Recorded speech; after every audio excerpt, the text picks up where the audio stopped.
రేవంత్ రెడ్డి హైడ్రా పేరుతో హైడ్రామా చేస్తున్నారని ఆరోపించారు. బీజేపీ ఎమ్మెల్యే ఏలేటి మహేశ్వర్ రెడ్డి ఇచ్చిన హామీలను పక్కన పెట్టి హైడ్రా పేరుతో సంచలనం చేస్తున్నారన్నారు. దానం నాగేందర్ పై హైడ్రా కేసు పెట్టినప్పుడు ఎందుకు అరెస్ట్ చేయలేదన్నారు. మొదట కాంగ్రెస్ నేతల నుంచే కూల్చివేతలు మొదలు పెట్టాలని డిమాండ్ చేశారు.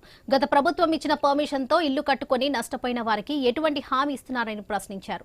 రాష్ట్రంలో కబ్జా అయిన అసైన్ దేవాదాయ చెరువు సిక్కిం భూములపై శ్వేతపత్రం విడుదల చేయాలన్నారు. సంగారెడ్డి జిల్లాలో నిర్వహించిన బీజేపీ సభ్యత్వ నమోదు కార్యక్రమంలో ఆయన పాల్గొన్నారు. ప్రధాని మోదీ నేతృత్వంలో దేశం అభివృద్ధి బాట పట్టిందని తెలిపారు. ఏలేటి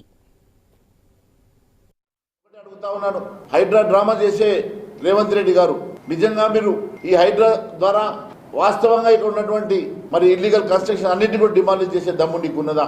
అట్లయితే మీ సొంత తమ్ముడి మీద వస్తున్న ఆరోపణలు కానీ, మరి మీ పార్టీ నాయకుల మీద వస్తున్న ఆరోపణలు కానీ, మీ పార్టీలో ఉన్న ఎమ్మెల్యేల అక్రమ నిర్మాణాల ముందు మీరు డిమాలిషన్ చేసిన తర్వాత మరి ఇతర అంశాలకు మీరు వెళ్ళుంటే బాగుండేది. నేను ఒకటే అడుగుతా ఉన్నాను, మరి గతంలో ఇవే హైడ్రా అంశంలో మీరు ఇచ్చినటువంటి పర్మిషన్స్ ఇచ్చినటువంటి అధికారుల మీద మీరు చర్యలు తీసుకునేటువంటి దమ్ము మీకు ఉన్నదా? పర్మిషన్స్ ఇచ్చినటువంటి గత ప్రభుత్వం అయినా సరే, ఏ ప్రభుత్వం అయినా సరే, ప్రభుత్వం అనేది ఆన్గోయింగ్ ప్రాసెస్. ఈ ప్రభుత్వం తీసుకునేటువంటి చర్యలు ప్రజాస్వామ్య పద్ధతులు తీసుకుంటే బాగుంటుంది. అన్ని పార్టీలకు వాళ్ళ ముఖ్యంగా వారి పార్టీలో ఉన్నటువంటి పెద్దలను విస్మరించి, ఇంక్లూడింగ్ పొంగురెడ్డి శ్రీనివాస్ రెడ్డి గారి ఇల్లు మీద కూడా ఆరోపణలు వస్తున్నాయి.